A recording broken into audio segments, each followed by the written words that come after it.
అది చట్టాలు ఇవన్నీ పక్కన పెడితే అసలు ఒక క్రైమ్ చేయటానికి వచ్చే ధైర్యం, మనకున్న ప్రాబ్లమ్స్ ని సాల్వ్ చేసుకోవటానికి అసలు ఈ యువతకి ఎందుకు రావట్లేదు డాక్టర్ గారు? అసలు ఆ దిశగా ఎందుకు యువత ఆలోచించలేకపోతున్నారు? ఇది ఒక మానసికమైన వ్యాధి. యా. అంటే క్రైమ్ చేయడానికి అది మనం ధైర్యం అని అనలేము, అది ఇంపల్సివ్ బిహేవియర్. అంటే ఒక మానసికమైన వ్యాధి. అండ్ ఇంకొకటి దానికి తగ్గట్టుగా కంపల్సరీ మీరు చూడండి 90% కేసులు క్రైమ్ చేసిన వాళ్ళు ఏదో ఒక డ్రగ్ అడిక్షన్ ఉంటుంది. అంటే ఆల్కహాల్ తీసుకొని ఏదైనా డ్రగ్స్ తీసుకొని ఏదో ఒకటి ఆ పిచ్చి దాంట్లో చేస్తారు. వాళ్ళు బిహేవియర్ లో మార్పులు గత కొద్ది రోజులుగా మనం గమనించవచ్చు. వాళ్ళు ఇంటికి దూరంగా ఉండడము, వాళ్ళ నిద్ర ప్యాటర్న్ డిఫరెన్స్ ఉంటది, వాళ్ళ ఆహారపు అన్ని అలవాట్లు మారి ఉంటాయి. వాళ్ళు అంటే ఎక్కువసేపు ఏదో ఒక పని మీద రిపీటెడ్ గా చేస్తుంటారు, ఏదో ఒక దాన్ని ఫోన్ లో సెర్చ్ చేస్తుంటారు, ఎవరితోనో ప్లాన్ చేస్తుంటారు ఏదన్నా. సో మనం సడన్ గా జరగవు వంశీ గారు, మనం గమనించాలా. మన ఇంట్లో గానీ ఎవరన్నా కూడా కానీ, మన పిల్లల్లో కానీ పెద్దవాళ్ళలో కానీ, పెళ్ళైన అమ్మాయిల్లో కానీ అబ్బాయిల్లో కానీ ఏదైనా సడన్ గా ఒక బిహేవియర్ చేంజ్ వస్తుంది. ఏదైనా అబ్సెసివ్ గా మీరు సడన్ గా అంటే అసలు ఎంత తెలివితేటలు పెరిగిపోయాయంటే, మేఘాలయ హనీమూన్ ఘటనే తీసుకుందాం. అసలు ఆ అమ్మాయి ఎక్కడా కూడా అనుమానం రాకుండా 5 స్కెచ్లు వేసింది. సో అటు చూస్తే ఒక business family, well educated person. ఈ అమ్మాయి ఏమైనా కరెక్ట్ పర్సన్ని చూస్ చేసుకుందా అంటే ఒక రాంగ్ పర్సన్, ఒక డ్రగ్ ఎడిక్టెడ్ పర్సన్ని చూస్ చేసుకునే పరిస్థితి. అటు ఆ అబ్బాయి జీవితం నాశనమైంది, ఈ అమ్మాయి జీవితం నాశనమైంది. ఎక్కడ అనుమానం రాకుండా తల్లిదండ్రులకు ఇంత నటించే నటన ఎందుకు చేయగలుగుతున్నారు? తల్లిదండ్రులకు ఎందుకు అంటే, మనం చాలా విషయాల్లో కూడా అమ్మాయిలు అబ్బాయిలనే కాదు, చాలా విషయాల్లో కూడా చాలా మంది యువత ఇప్పుడు నో చెప్పలేకపోతున్నారు. నో చెప్పటం అనేది చాలా సమస్యలకు ఒక పరిష్కారం కూడా. ఎందుకు నో చెప్పలేకపోతున్నారు?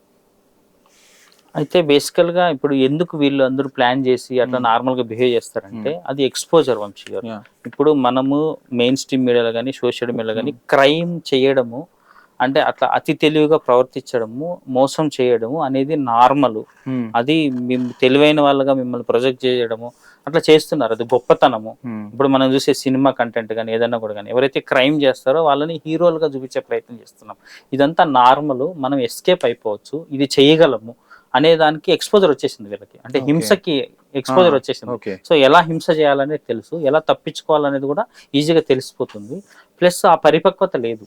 అంటే క్షణికానందం ఏమిస్తుంది, శాశ్వతమైన ఆనందాన్ని ఏమిస్తుంది, దీన్ని చేయడం వల్ల నేను లైఫ్ టైము ఎట్లా సఫర్ అవుతున్నా అనే అవగాహన పూర్తిగా లేదు. అది ఇన్స్టెంట్ గ్రాటిఫికేషన్. అంటే క్షణికంగా వాడు ఏదో చెప్పినాడు, మనం ఇట్లా చేద్దాం, మనం ఇట్లా చేద్దాం అంటే వాడి అమ్మాయి మైండ్ మొత్తం వాడు కంట్రోల్కి తీసేసుకుంటాడు. వీళ్ళు హిప్నటైజ్ అయిపోతారు కంప్లీట్ గా. ఇది ఒక రకంగా మానసికంగా బలహీనంగా ఉన్న వల్ల జరిగే పని. సో ఈ మానసికంగా బలంగా తయారవడం అనేది చిన్నప్పటి నుంచే రావాల. పేరెంటింగ్ లో అది చాలా ఇంపార్టెంట్. మన పిల్లలు అనుకున్నది ఖచ్చితంగా కొనియడము చేయడము అనేది కాదు, అవసరమైంది ఏంది, అవసరం లేని ఆకర్షణీయమైంది ఏంది, పిల్లలకు ఏది అవసరమైంది చేస్తే లైఫ్ ఎలా ఉంటది, ఆకర్షణీయమైంది చేస్తే ఎలా ఉంటది, ముఖ్యమైనది ఏంది, ముఖ్యం కానిది ఏంది, అర్జెంట్ ఏంది, నాన్ అర్జెంట్ ఏంది, ఇట్లాంటివి చిన్నప్పటి నుంచి పిల్లలకు అర్థం కావాలి. అంటే ఎమర్జెన్సీ బేసిస్ లో ప్రయారిటైజ్ చేసుకోవాలి థింగ్స్ అన్నిటిని కూడా.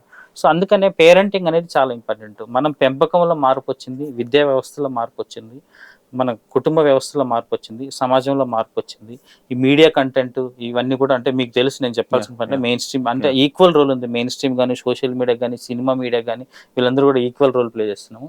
ప్లస్ కనీస అవగాహన, లీగల్ ఇంప్లికేషన్స్ అన్న తెలిసి ఉండాల, కనీసం అది కూడా లేని పరిస్థితిలో ఉన్నాం. ఇదంతా అంటే మెంటల్ ఇల్నెస్సే, మానసికమైన రుగ్మత ఇది. మనం శరీరానికి రుగ్మత వస్తే మనం ఏం చేస్తాం, డాక్టర్ దగ్గర పోతాం. సో ఒక రకంగా సమాజానికి పట్టిన మానసికమైన రుగ్మత ఇది. ఈ రుగ్మతని కన్నా మీరు అన్నట్టు చాలా సీరియస్ గా తీసుకొని, ఇప్పుడు మీరు మాటల్లో కనిపిస్తుంది ఇది చాలా ఒక పెద్ద వల్కన, చాలా పెద్ద